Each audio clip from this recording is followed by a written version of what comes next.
Dobrodošli v oddaji Preprosto o odnosih. Sva Luka in Urška in danes bomo govorili o nezvestobi. Nezvestoba.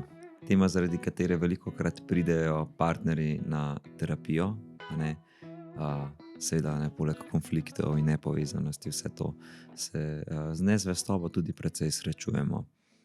In kako je to resnično ena boleča izkušnja tam in neko veliko izdajstvo, ki prinese oziroma zamaje vse temelje, na katerih sta ona dva gradila ta odnos. In kakšna izguba zaupanja je, ko Ogromna. pride do nezvestobe.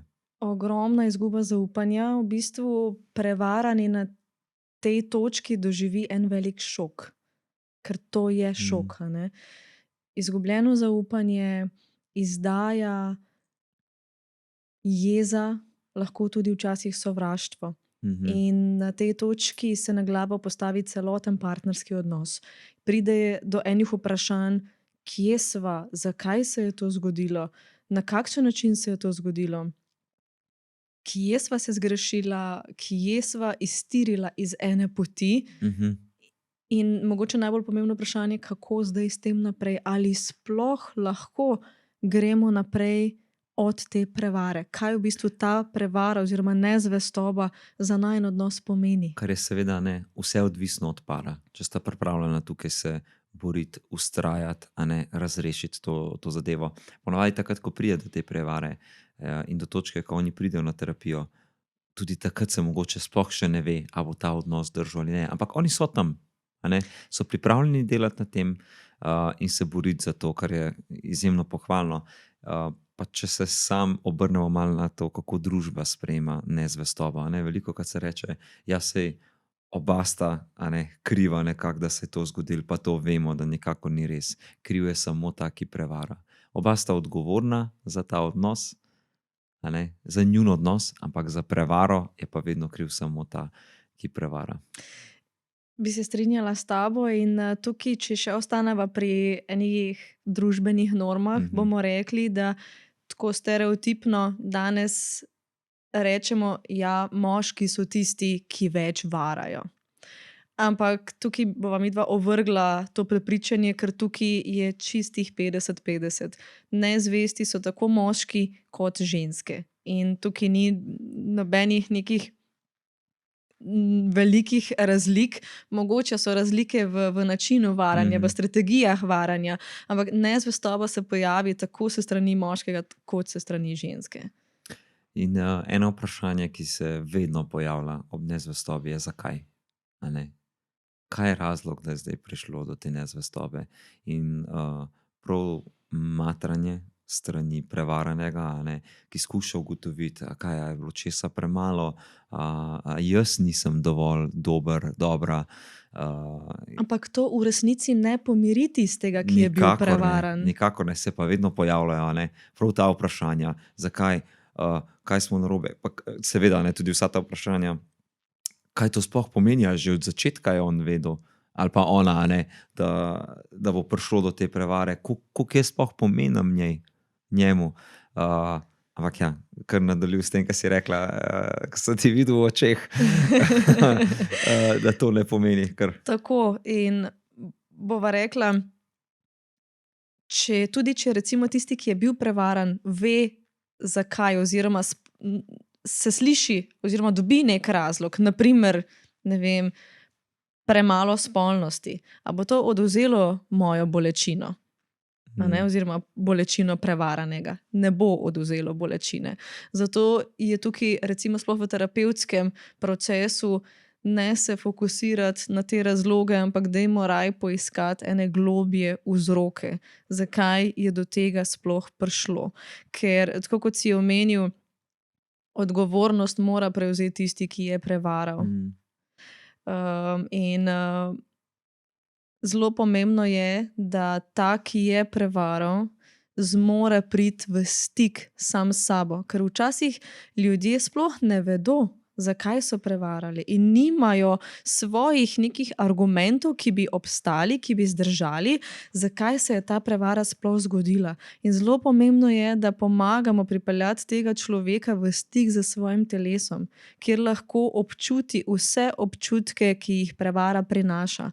Torej, en sram, en gnus, krivdo, žalost tudi lahko, in da dejansko pride v stik z vsem tem in z vsemi temi težkimi čutenji. Šele takrat mi lahko kvalitetno delamo na tej temi nezvestobe in lahko samo takrat, ko je oseba v stiku s sabo, pridemo do enih sprememb.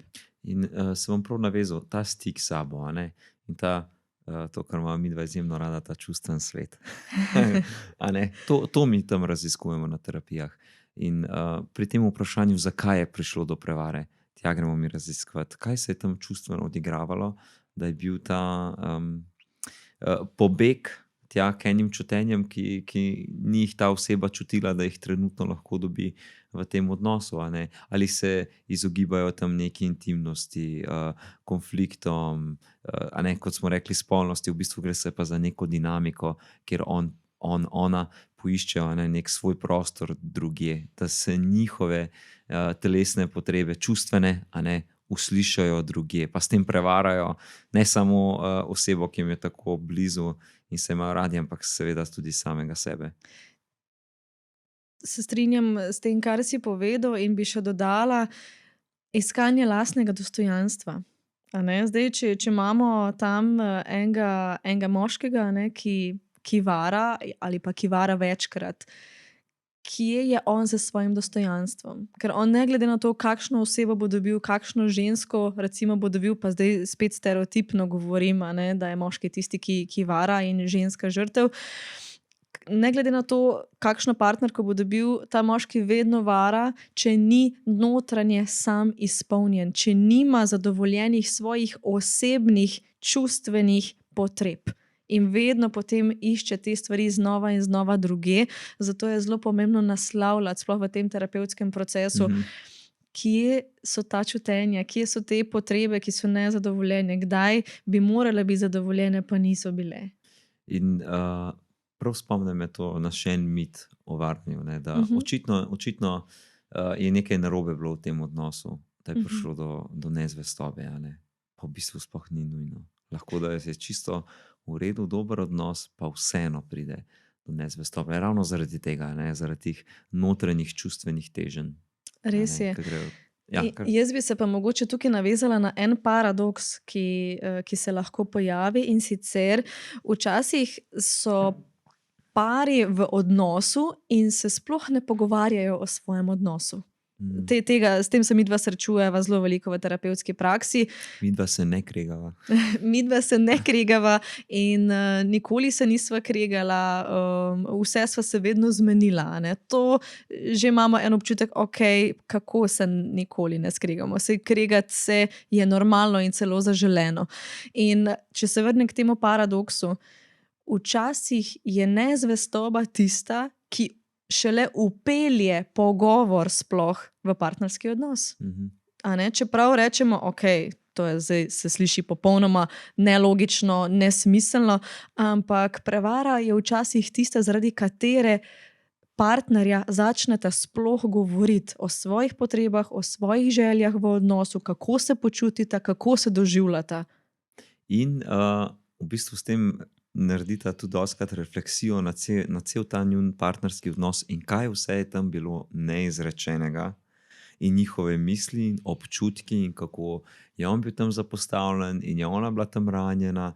In ja, je lahko to tudi ena priložnost, da se dvigneta iz teh stvari, a ne?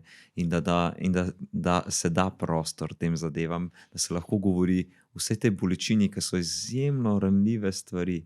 In res je eno tveganje govoriti o teh stvarih. In je škoda, da mora priti do nezvestobe, da je lahko končno prostor za to. Ampak kot si omenila, v praksi se dogaja, da ko pride do tega, lahko končno spregovorijo o vseh teh zadevah, ki so jih težila pa leta in leta. a ne. Zato bova midva rekla, dejte v odnosih komunicirati, a ne, dokler ni prepozno za te stvari, povedati, kakšne so naše želje, kakšne so naša hrepenenja, kaj si želimo, s čim se ne strinjamo, kako se počutimo. In to so vse take, mi rečemo ABC tehnike oziroma strategije, ki so res ključne v vsakem odnosu. In mi terapevti smo tako malo že naveličani, a ne, ko govorimo, dajmo komunicirati. Komunikacija je zelo pomembna. In če greva zdaj na ulico, a ne, in vprašava, kaj je zelo pomembno v partnerskem odnosu, vsi bodo rekli, pa zelo večina bo rekla komunikacija. Ampak koliko ljudi pa ve, kaj je prava komunikacija Točno v odnosu? to, ker, a ne, kaj zdaj to pomeni komunikacija? A ne, ena To je zelo pomembna stvar, oziroma so pomembne razlike. Ja, a ne? ker sej jaz njemu povem, pa jaz tudi njej povem, jaz točno povem, kaj jaz hočem tukaj. Ampak se kar vrtiva v enih in istih krogih in tudi enih in istih prepirih. Jaz tukaj zelo rad v svoji praksi poudarjam, dajmo govoriti tukaj o čutenjih. Kako Vedno. se vsak počuti, a ne, koliko enih misli in enih vedenj izhaja v bistvu iz naših čutenj.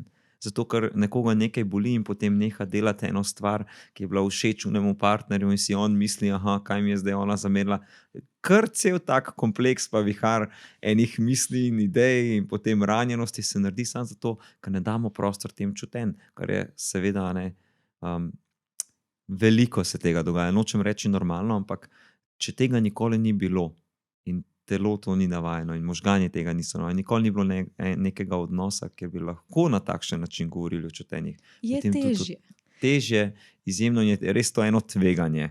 Tveganje je in občutek imamo, kot da se moramo na novo učiti stvari. Čeprav smo stari 30, 35, 40 let, ampak imamo občutek, ok, se to bi jaz moral že znati, pa ne znam. In učiti se nekaj takega, rečeva osnovnega, je lahko za marsikoga izjemno neprijetno.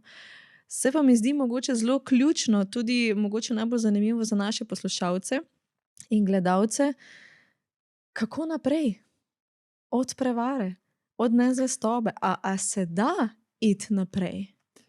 To je zdaj, a ne, vedno vse na posameznikih, ki sedijo nasproti nas, a ne, oziroma s katerimi so oni skupaj v tem. Bova rekla, ni pravila. Ni pravila. Jaz verjamem, da se da, a ne, se da, ampak je odvisno iz kakšnega stališča vsak izhaja, a ne. Nekateri enostavno ne morejo čez to, nekateri pari probajo, a ne, zakrpati ta odnos, ga zaceliti in pridejo na točko, ko ugotovi recimo prevarani, da to enostavno ne bo šlo. In vsak par ima neko svojo pot v tem. Tudi če se poišče strokovno pomoč in recimo pridejo na terapijo, tudi tam ne vemo, kam bomo prišli, ne, odgovornost je vedno na njih. Tako. Ja. Jaz se še tukaj vedno pustim prepričati, a ne, da so te možnosti lahko pozitivne, a ne. In se pa mi zdi, da je toliko veliko enega dela še. Toliko veliko dela čaka te pare, ker odnosa, takega, kakršnega sta imela do prevare, ta odnos več ne obstaja, ko se prevara zgodi. To lahko, mogoče zdaj tako grobo rečeno, zbrišemo. Tega ni. In če bi želela ta dva nadaljevati odnos, morata začeti odnos graditi od znova, z novimi temelji in z novo podlago. Čisto nekaj drugega. Je pa tako, kot si rekla, ne, če da prevara, nezvestoba tukaj možnost, da nekaj novega naredita, da se soočita s temi zadevami, ki jih nista mogla se prej soočiti, je to neko upanje lahko, a ne, in grajenje boljšega odnosa, kot je bil, vsaj bolj pristnega, pa da se zopet gradi to zaupanje in ta intima in da je prostor za neka čutenja tukaj in za vsakega posameznika in za potrebe. Ja. Torej, Luka, če povzamemo, ne, tvoje besede, prevara je ena boleča stvar, ampak lahko je pa hkrati tudi priložnost za nekaj boljšega, kvalitetnejšega in nekaj novega v odnosu. In če se smem navezati na to, ne, če se vi ali vaši bližnji soočajo s kakšno tako problematiko, nikoli ne rabite ali pa ne rabijo iti sami v to, a ne. Je tukaj strokovna pomoč na voljo in vam zelo lahko olajša ta proces zdravljenja in iti čez nezvestobo. In iti čez to bolečino. Tako. In v tem posnetku bodo tudi kontakti, na koga se lahko obrnete, kakšne možnosti dejansko strokovne pomoči, usmeritve sploh imamo, ker zelo veliko ljudi obstane tukaj v enem občutju, v enem vzdušju, kaj pa zdaj, ne morem naprej, kam naj se obrnem. Tako da bova midva poskrbela, da bova dala ene pomembne usmeritve in upava, da boste lahko dejansko s pomočjo strokovnjakov res lahko odkrili nekaj novega, drugačnega in bolj dragocenega. Hvala, ker ste bili z nami. In vabljeni k poslušanju naslednje oddaje.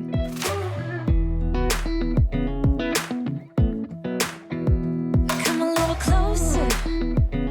I wanna dance with